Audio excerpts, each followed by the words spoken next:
신앙생활이라는 것은 예수님이 하신 말씀을 마음속에 새기고 또 예수님이 살았던 우리에게 가르쳤던 그 정신을 따라 살아가는 생활이라 그렇게 말할 수 있겠죠. 그래서 우리가 예수님이 하신 일과 삶을 살펴보고 있는 중입니다. 예수님이 이 땅에 오신 이유는 여러 종류의 눌려있는 것들로부터 자유케 하기 위함, 그리고 잃어버린 영혼을 되찾아주기 위해서 오셨다. 그리고 그 일을 예수님이 시작하실 때 먼저 하나님과 함께하는 시간, 자리를 가지셨다는 것들을 살펴봤고, 예수님이 하셨던 이런 일들을 12 제자들을 세워서 진행하시려고 하셨던 모습을 살펴보았습니다. 지지난주에는 그분이 오신 것 자체가 하나님의 나라고, 또 당신이 하나님의 나라를 사셨고, 당신을 통해서 우리에게 하나님의 나라를 경험하게 해주시는 내용을 살펴보았습니다. 오늘 이 책에는 5가로 들어가야 되는데 5가 하기 전에 4가 5가 사이에 오늘 말씀을 하나 더 나누기 위해서 예수님의 제자 훈련을 살펴보려고 합니다. 이 내용은 직장에서 일꾼들을 양성하는 데도 도움이 될 뿐 아니라 우리 아이들을 하나님의 용사로 세워나가는 데 있어서도 유용한 방법이 될 수 있을 것입니다. 예수님께서 제자들을 데리고 다니시면서 복음도 전하시고 또 병도 고치시고 귀신도 내어쫓으시고 천국 백성들은 어떻게 사는지 하는 삶을 가르쳤습니다. 그죠? 그러던 중에 예수님께서 오늘은 제자들을 불러다가 지금까지 보고 배운 것을 너희도 해보라 이렇게 말씀하시는 거죠. 왜 예수님께서 너희도 해보라고 하셨겠어요? 얘들이 제대로 배우고 있는지 확인을 해야 되겠다 하는 거죠. 그리고 또 한 가지는 배우 시험을 쳐서 잘했는지 못했는지 점수를 매기기 위한 것이 아니라 배운 것을 자기 것으로 만들도록 돕기 위해서 실습을 시키고 있는 겁니다. 교육에 있어서 중요한 것이 배운 것을 재현해 보게 하는 거잖아요. 근데 학생들이 좀 두려워하죠. 왜 두려워합니까? 여러분들도 두려워하잖아. 시험 치는 거는 틀릴까봐, 그죠? 또 잘못하면 어떡하나 하는 것 때문에 두려워하죠. 이건 참 어리석은 생각입니다. 만약에 학생이 안 틀리면은 선생님이 왜 필요하겠어요? 그죠? 그래서 바로 이렇게 틀리면 어떡하냐, 잘못하면 어떡하나 하는 이런 어리석은 생각 때문에 실습이 필요한 거죠. 어떻게 보면 선생님 앞에서 틀릴 수 있다 하는 것은 복이다, 그렇게 말할 수가 있겠습니다. 여러분 자녀들이 여러분 아래에서 살아갈 때 실수해 볼 수 있는 것은 복이다. 왜 그렇습니까? 틀려도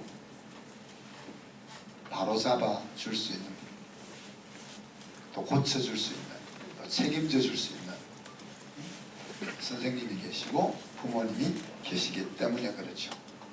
그래서 우리 아이들이 학교에서 그리고 가정에서 많이 틀려볼 수 있게 해야 됩니다.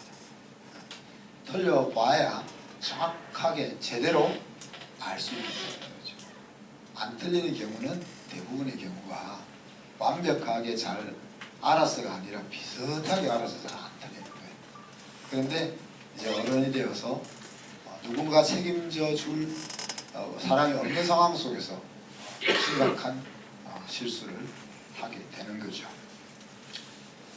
자, 오늘 이제 이런 일을 할 때 있어서 예수님은 그냥 가르치다가 모아놓고는 이렇게 실습을 시킨 것이 아니고 전략적으로 이런 일을 하고 계신다 하는 이야기입니다. 생각이 가는 대로 하시다 보니까 뭔가 이루어졌다 이것이 아니라 이 세상에 오실 때부터 살아가시는 것과 죽는 것까지 예수님의 전략 속에 들어 있었다 하는 이야기죠. 예수님의 전략은 사람을 사용해서 하나님의 나라를 확장해 나가는 것입니다.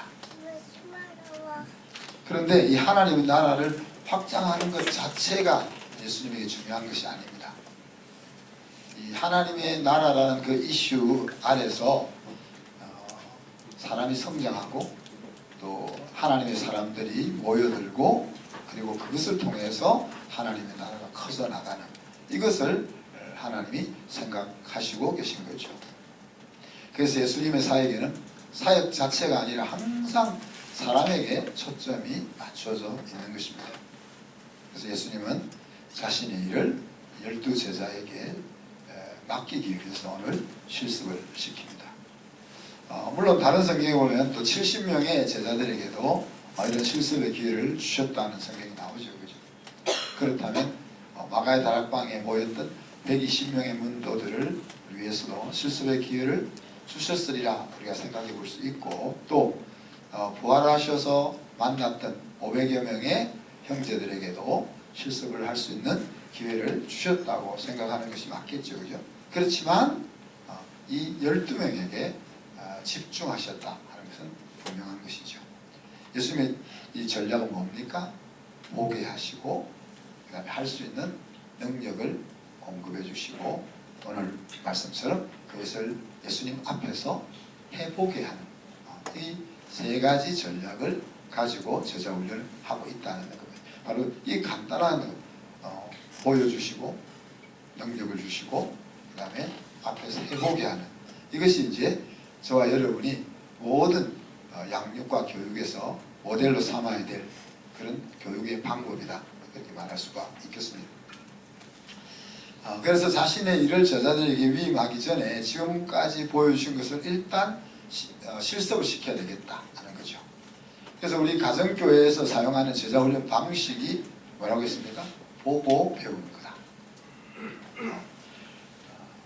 근데 사실 본래 제자훈련이라고 할 때도 보고 배우는 것인데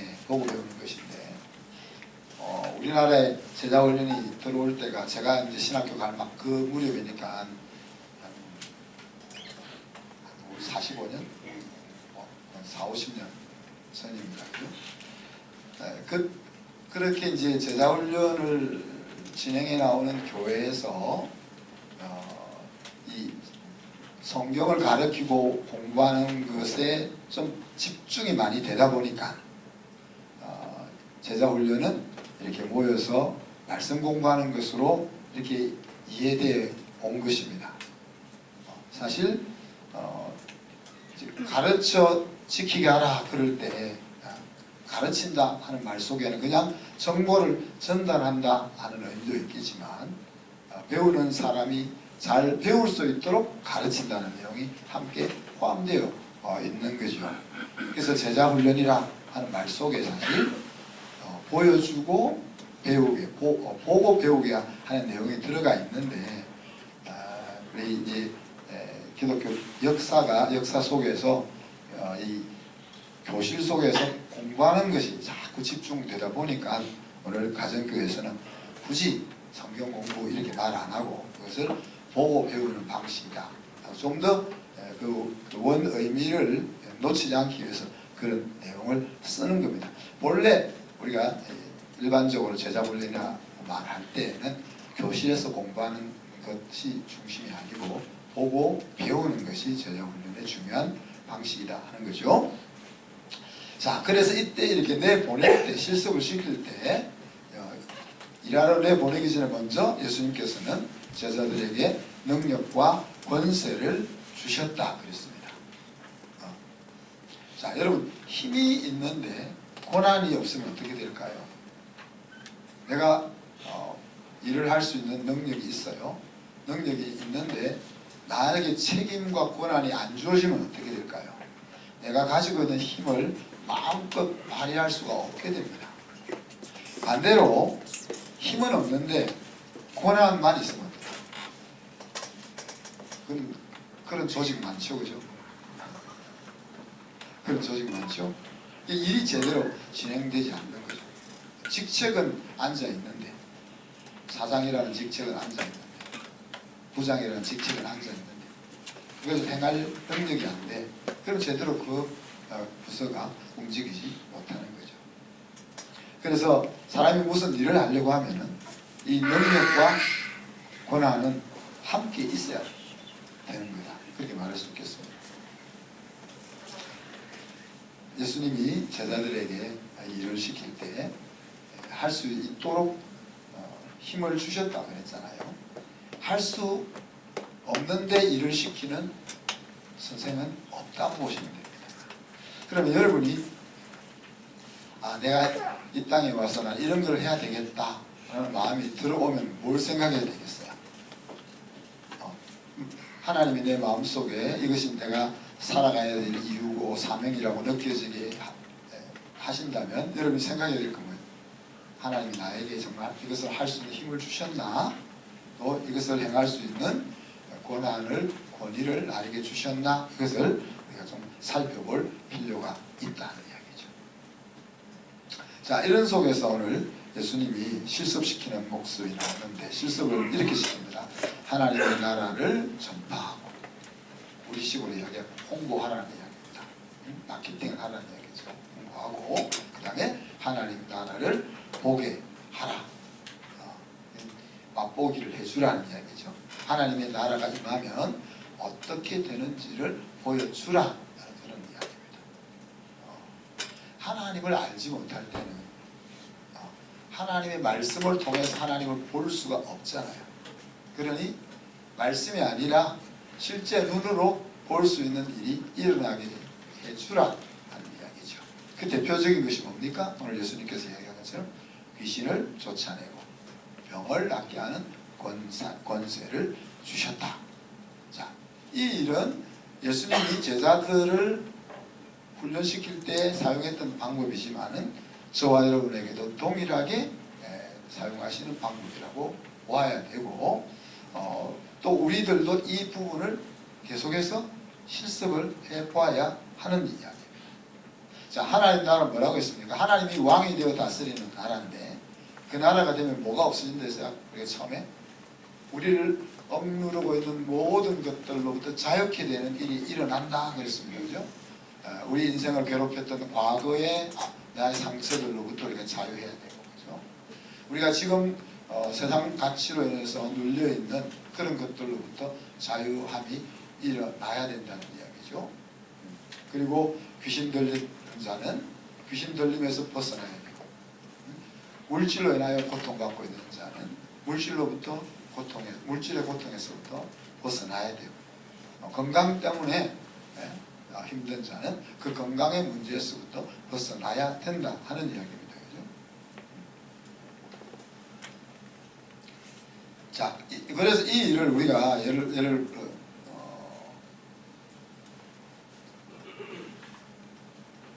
우리가 이런 능력이 있느냐 없느냐 하는 것은 생각할 것이 아니에요. 왜? 우리는 예수님이 말씀하신 대로 하나님의 나라가 너희에게 임했다면 너희들이 만나는 곳에도 하나님의 나라가 임하게 해야 되는 것입니다. 그러면 우리가 귀신 들린 자를 만나면 어떻게 돼요? 귀신아 나가라, 예수 이름으로 나가라고 명령을 해야 되는 거죠. 우리가 병에 걸렸다면 어떻게 해야 돼요? 우리가 기름을 바르면서 그 병을 낫게 해달라고 기도해야 하는 거죠. 그럼 감기 걸리면 기도합니까? 하는 사람도 있고 안 하는 사람도 있고. 우리 사람은 감기 걸리고 고생을 하지만 계속 기도하는데 나았다가 또 감기 걸렸어요. 내가 오늘 새벽에 지난 금요일에서 기도하다가 내가 왜 우리 집사람 이 감기 낫는 걸 왜 계속 기도하고 있냐, 벌써 나았는데, 그러고 보니까 나았다 그 사이에 또 걸린 거야. 기도를 멈췄어야 되는데 계속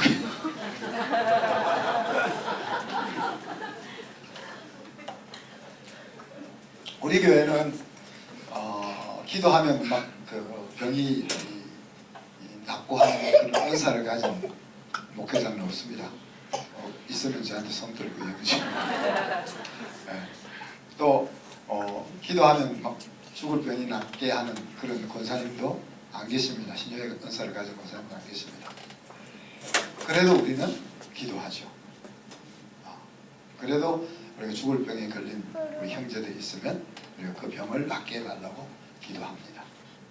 우리의 기도의 능력이 있는 것이 아니라 예수님의 이름의 능력이 있고, 예수님이 또 능력 없는 우리의 기도를 듣고 또 가끔씩 그 일을 행하시니까.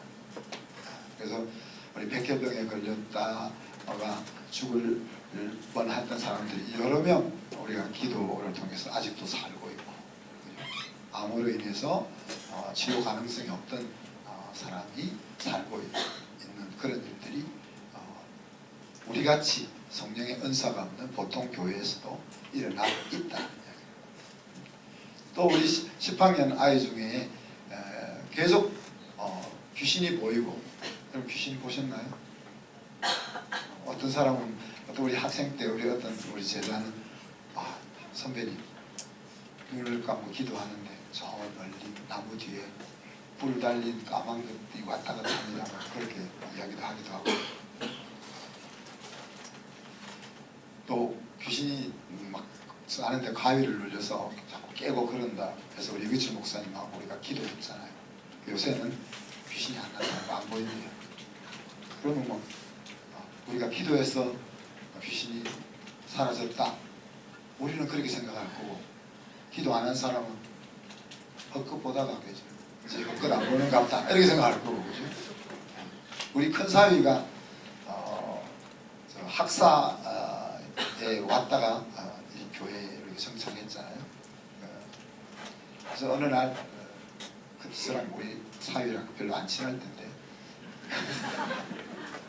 목사님 기도해달라고. 왜? 그러니까 귀신이 자꾸 자기를 힘들게 가위를 눌린다.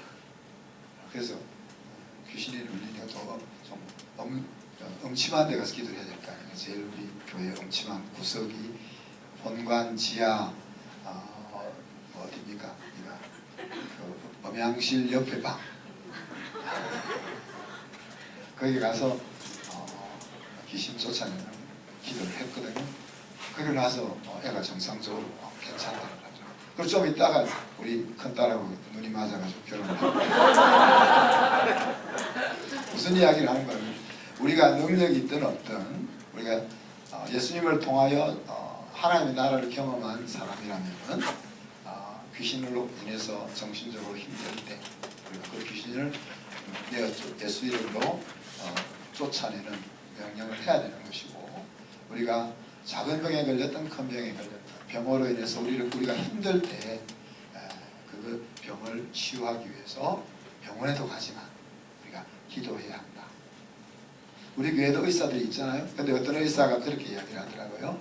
자기 솔직히 이야기해서 그 사람이 솔직하게 이야기하는 것이 다 100% 맞다 이렇게 말할 수는 없지만, 자기들이 치유할 수 있는 것은 한 40%밖에 안 된다.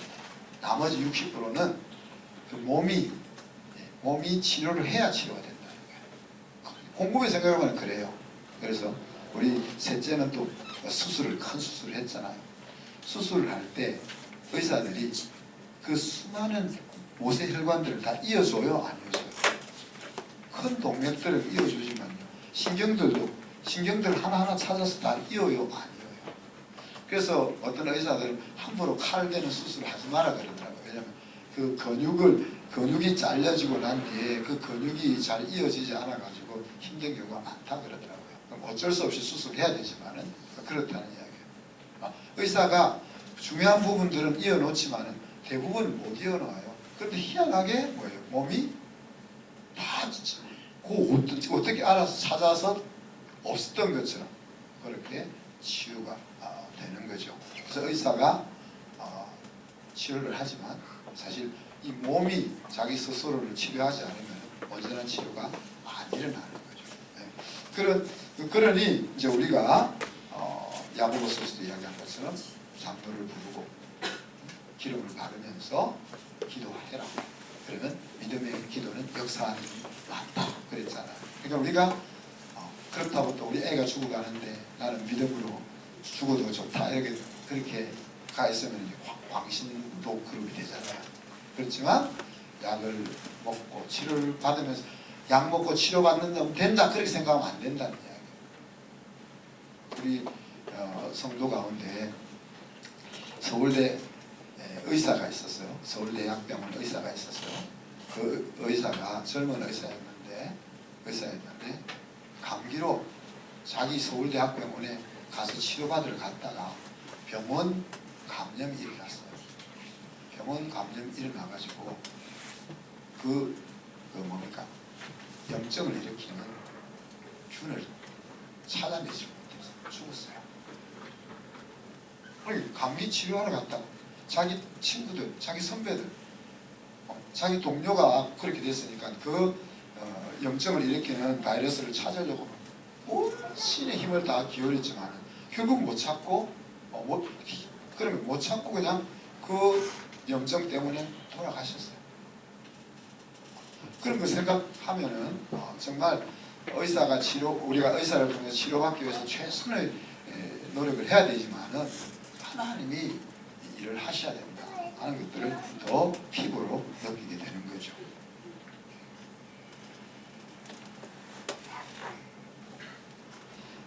자, 하나님의 나라를 전파하면서 전파하게 하기 위해서 실습을 시켰고 또 병든 자를 고치게 하기 위해서 실습을 시킨다고 했습니다. 병든 자를 고친다고 하셨는데 병든 자를 고친다는 게 한 부분을 지금 이렇게 대표적으로 이야기하고 있는 거고 이 병들었다는 자체가 뭔데 그 인생살이를 살아가는 데 있어서 인생살이 힘들게 하는 문제가 발생했다는 거잖아요. 그 인생을 힘들게 하는 그 문제를 관여하고 동참하고 그것을 치료하는 일을 시킨 거예요.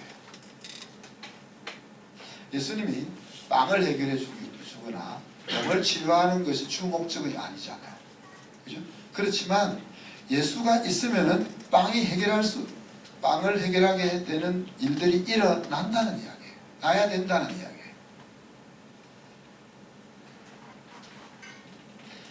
이 인간의 필요와 복음이라는 것은 분리되어질 수가 없는 겁니다.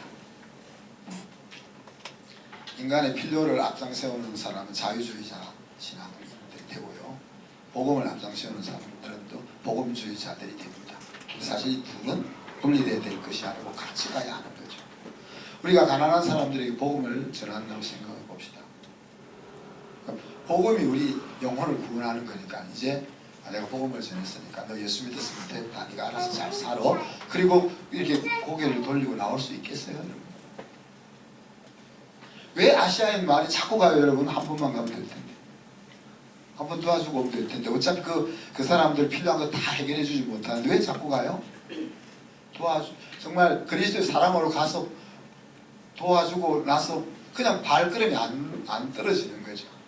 우리가 그들이 안고 있는 문제를 다 해결해 줄 수는 없지만은 그러나 생각이 나면 또 갈 수밖에 없는 거예요.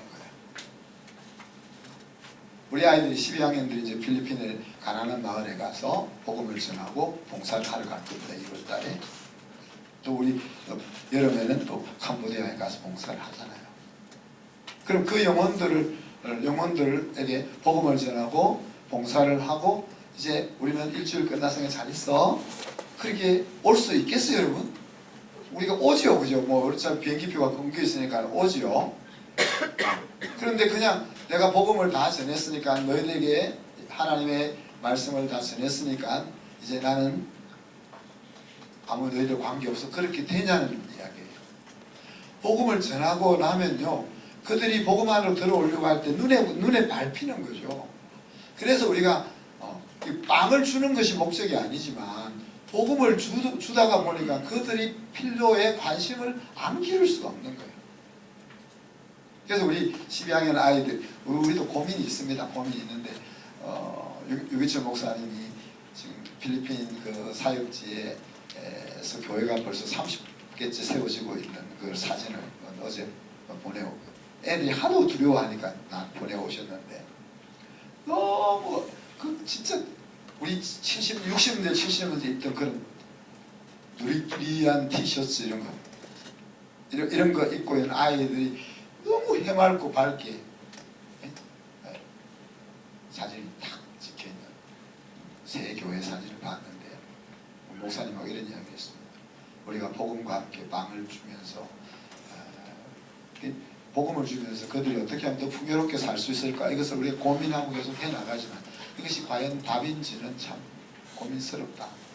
그렇지만 또 그렇게 하지 않을 수 없어서 하나님 앞에 무릎을 꿇고 순간순간마다 어떻게 해야 될지 물을 뿐이다, 그렇게 이야기했습니다. 무슨 말이에요? 복음을 받아서 살만해지면 안 행복해지니까. 희한하잖아요 여러분. 왜 그래요? 걔들은 오늘 초코파이 받고 이제 세례 받으신 분이 오늘 진짜 세례를 받는데 초코파이 하나만 먹어도 군대에서는 그렇게 마음이 기쁘잖아, 그죠? 옛날에 우리 어릴 때 같으면 정말 짜장면 하나만 먹어도 그렇게 마음이 기쁜데 오늘날 이렇게 풍요로운데 왜 마음의 기쁨이 없고, 그 아무것도 없고 그 낡은 그 누르끼리한 전조각 입고 있는 그 아이들의 얼굴 속에 이렇게 기쁜 모습이 넘치는데요. 이렇게 풍족한 아이들 얼굴 속에 찌들어진 모습들이 있냐.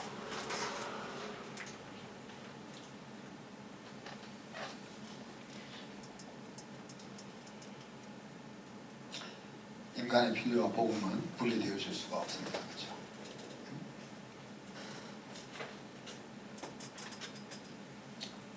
복음은 우리로 하여금 예수 믿고 천국 가는 데만 유효한 것이 아니라고 저 계속 이야기하잖아요. 우리가 인생을 살면서 만나는 그 문제를 극복해내게 해주는 원천이 복음이라는 거예요. 그럼 우리는 하나님 나라라는 것도 생각해야지, 그 목표가 하나님 나라 그것도 생각해야 되지만 하나님 나라의 구성원이 될 그들이 가지고 있는 필요도 생각하는 거죠. 해야 되는 거죠. 그것이 하나님의 마음이고 사랑이죠. 자, 그런데 이렇게 제자 훈련을 실습을 시키면서 지침을 하나 예수님이 주시죠. 어떤 지침입니까? 여행을 위해서 아무것도 가져가지 마라. 지팡이도, 주머니도, 양식도, 돈도, 두벌 옷도. 우리 다 해볼까요? 제가 대학 때 이거를 예수 믿으면서 이걸 경험했기 때문에 이게 별로 안 두려워요. 아시스의 성 프란시스는 제자들하고 어느 날 야 전도하러 가자 그래가지고 제자들과 함께 동네 한 바퀴를 쭉 천천히 돌고 왔어요. 그러니까 제자들이 선생님 전도하러 간다 해놓고 왜 전도하러 안 가세요? 야 우리 다 하고 왔잖아.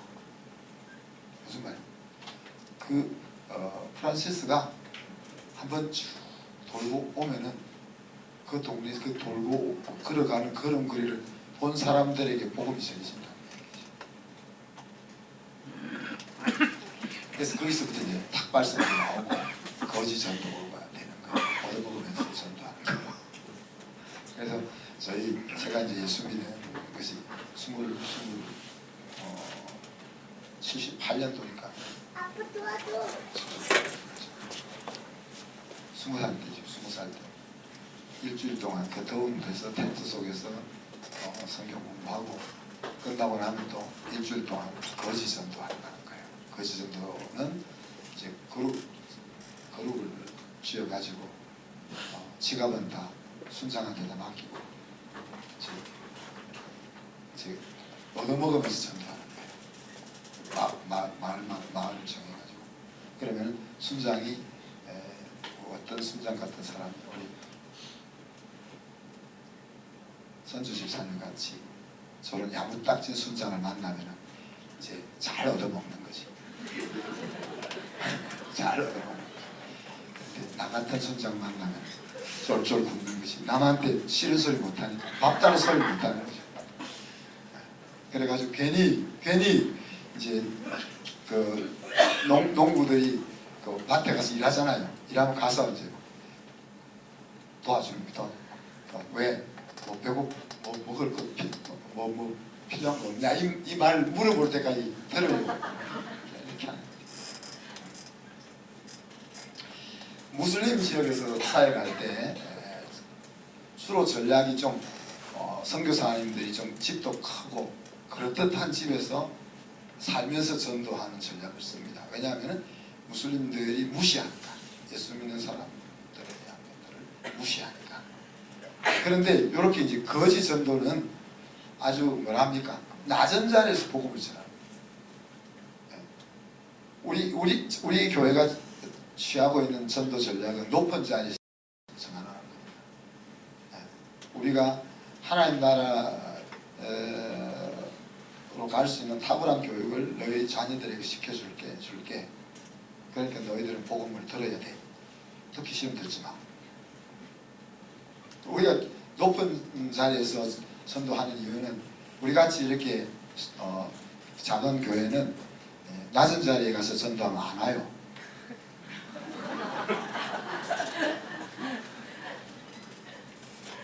우리가 교회를 개척했을 때 상가했을 때를 기억하죠? 제일 먼저 찾아왔던 사람들이 누구니? 거지들. 진짜 복음이 필요한 사람들은 안 와요. 왔다가 가지. 왜? 너무 교회가 작으니까. 그래서 우리 학교도 마찬가지예요. 6명을 시작했으니까 우리가 학교 가가지고 전략은 홍보 안 하는 전략이에요.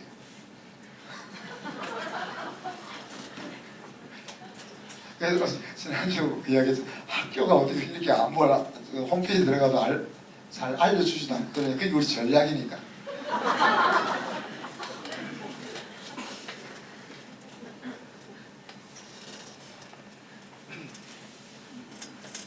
그래서 이제 낮은 자리에서 전도가 참 좋아요. 어떻게 높은 자리에서 전도하는 방식과 낮은 자리에서 전도하는 방식이 있는데, 우리 사장님이 예수님을 잘 믿어가지고 사장님이 막 직원들한테 보너스도 막 주고 기분 좋게 해주고 막 이렇게 하면 그 직원들이 예수 믿는 환경이 잘 만들어. 이런 전도법도 있지만 밥 얻어먹으면서 밥 얻어먹으니까 그 아주머니들 할머니들 우리 볼 때 불쌍하잖아. 불쌍하니까 우리 말을 잘 들어줘. 그러다가 예수 믿는 경우가 많다는 거예요. 그래서 저희들이 대학부를 제가 지도할, 대학생을 한 20년 지도했는데 그러다가 저희 집 사람을 제가 낚은 거죠. 여름이 되면은 이제 일주일 먹을 거를 배낭에 짊어지고 텐트까지 짊어지고 산을, 우리나라의 각종 산들을 돌아다니는 거죠. 그러면 이제 설악산 오색 약수터에서 새벽에 뛰어서 올라가 설악산을 넘어서 이제 다 그 뭡니까 반대편으로 넘어가면은 거기에서부터 이제 조를 나누어 가지고 지갑을 다 뺐죠. 뺐고 저는 차를 타고 저 경포대 밑에 낙산 그쪽에 가서 딱 기다리고 있는 거죠. 2박 3일 동안 전도하면서 얻어먹고 와라. 그러면은 아까 이야기한 것처럼 선주사님 같은 순장 밑에 있는 집은 우리는 하나님의 은혜를 너무 잘 먹고 이렇게 왔어요. 이런 거, 어떤 건 진짜 감자 하나 얻어먹고 2박 3일 졸졸 굶으면서 온 주체들도 있는 거예요. 그러면 이제 미리 그 낙산 비치에서 이렇게 그 홀을 얻어놓고 거기서 바베큐나 이렇게 해놓고 아이들 맞이하고 그 밤에 밤바다에서 같이 2박 3일 동안 거지 노릇하면서 복음 전했던 그런 것들을 나누면서 비전을 키웠던 생각이 나는 겁니다.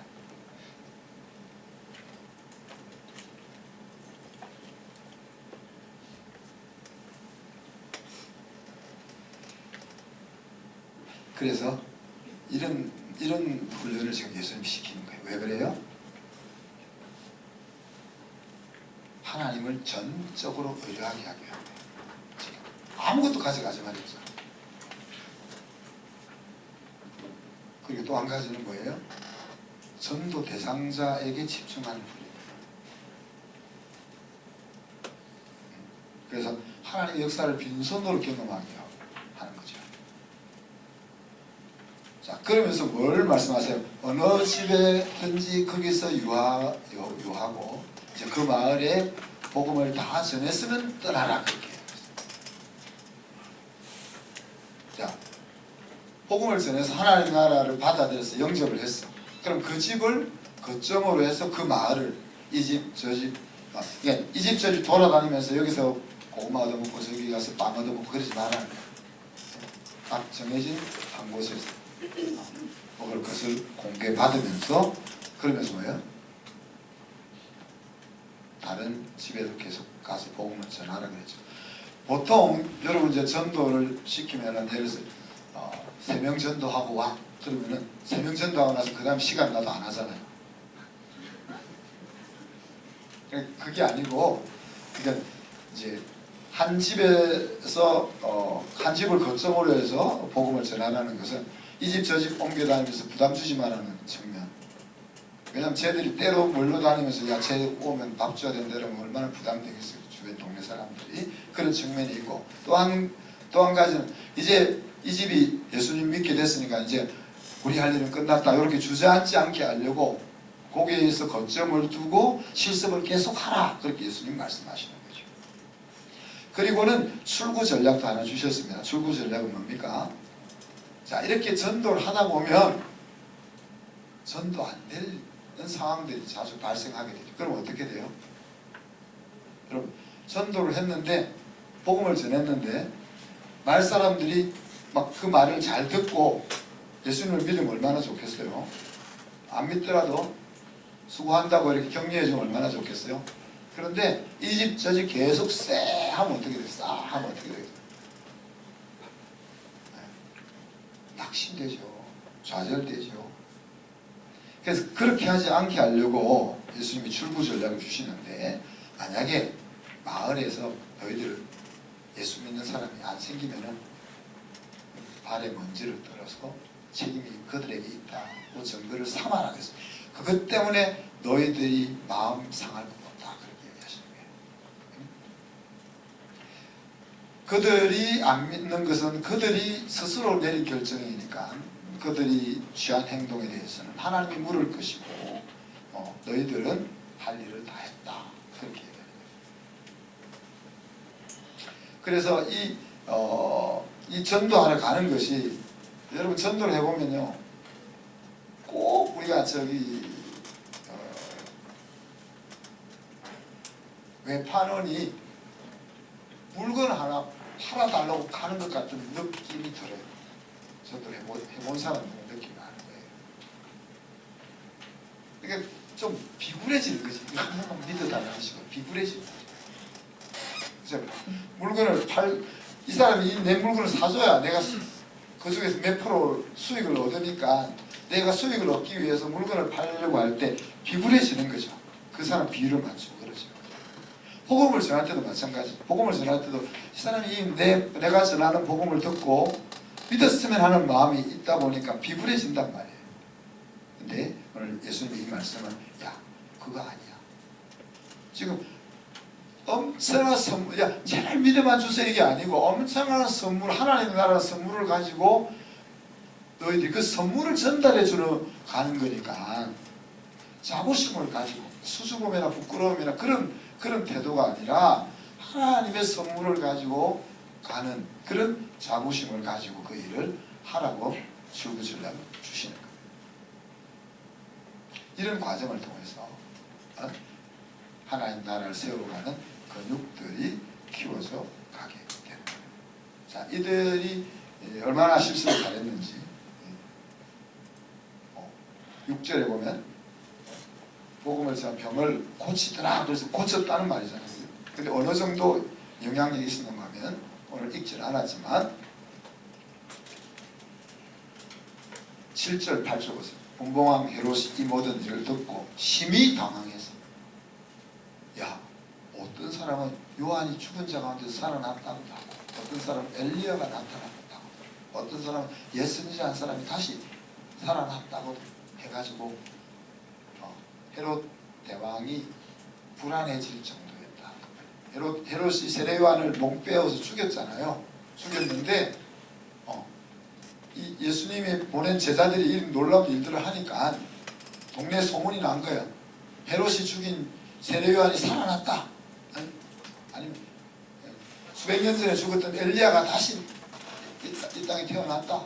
이런 식으로 소문이 날 정도로 이들이 실습을 잘한 거죠.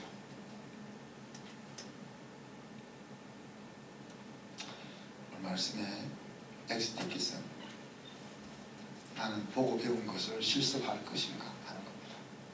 왜요? 실습을 하지 않으면 내 것이 될 수가 없기 때문에 그렇습니다. 실습을 하지 않고서는 예수님의 제자가 될 수 없기 때문입니다. 그냥 예수님을 따르는 팔로워는 될 수 있는데, 팔로워는 돈 벌어주는 것밖에 안 되잖아요.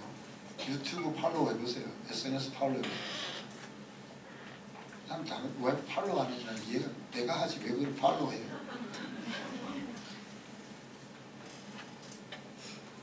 팔로우 하는 사람의 마음을 모르겠는데, 팔로우 할 그 정신 가지고 자기 일 하면 될 텐데, 팔로우를 하더라고요. 여러분, 실습을 예수님이 왜 시킵니까? 자기가 하는 일을 제자들에게 위임하려고. 자, 이렇게 실습을 했는데도 어떻게 했어요? 제자들이 제대로 제자가 되었나요? 십자가 앞에서 예수님 배반하고 다 도망갔잖아요. 그래서 이렇게 생각할 수가 있습니다. 우리가. 야, 예수님이 그렇게 훈련을 시켰는데도 문제가 터지니까 다 도망가 버렸어. 그러니까 훈련을 시켜본들 뭐해? 이런 생각을 가질 수가 있겠죠.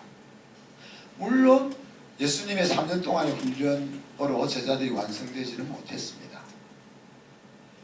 그러나 그 예수님의 3년 동안 훈련받았던 그 실습했던 것이 때가 되니까 능력으로 나타났잖아요. 언제요? 오순절 성령이 임하자. 오순절 성령이 임하자 그 실습받았던 것이 큰 능력으로 나타났던 거예요. 그래서 여러분이 성경을 공부하는데, 야, 나는 성경을 배웠는데 실천도 못하고 또 한 거 아니야, 이렇게 생각할 거 없다. 왜? 때가 되면, 지금은 그냥 행동도 못하고 있을지 모르지만 때가 되면 내 속에 있던 그것이 겉으로 능력으로 나타나는 날이 있을 것을 우리가 기대해야 되는 거죠. 저는 이 두 가지를 항상 생각합니다. 로이 아임스라는 내비게이터 출신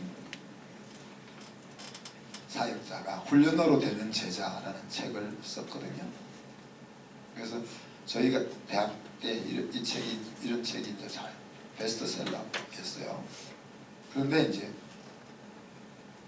이 말은 무슨 말인가 하면은, 제자 훈련을 받아서 예수님의 제자 훈련을 열심히 받아서 제자가 되어야 된다. 그냥 교회 생활 열심히 한다고 제자가 되는 거 아니다. 이런 관점에서 쓰여진 책이에요. 자, 그런데 그 말이 일리가 있죠, 그죠? 일리가 있어요. 그러나 또 다른 측면이 있다는 거야. 무슨 측면입니까? 훈련으로 되는 것이 아니다. 이 두 가지 모순되는 측면이 있는 거예요. 훈련을 받아야 예수님의 제자가 될 수 있다 하는 측면과, 훈련으로만 안 된다 하는 측면이 같이 공존하는 거예요. 이것은 둘이 부딪히는 것이 아니에요. 둘이 모순이잖아요. 지금 제자는 훈련을 받아야 된다는 것과, 훈련받는다고 제자가 다 되는 거 아니야. 이 두가 그대로 정확하게 배치되는, 모순되는, 충돌되는 이야기란 말이에요. 근데 이 충돌되는 이야기가 동시에 우리의 마음속에 있어야 되는 이야기란 말이에요. 내가 할 부분이 있고 하나님이 할 부분이 있다. 내가 아무리 수고해도, 내가 아무리 노력을 해도 하나님이 내 편이 안 되면 나는 성공할 수 없어. 그렇잖아요. 근데 또 한편은 뭐라고 해요? 나는 너희들이 아니면 내 손과 발은 없어 하는 그런 얘기죠. 이 두 가지가 앞에서 말한 것은 동일하게 모순되는 것 같지만 동일하게 같이 있어야 돼요.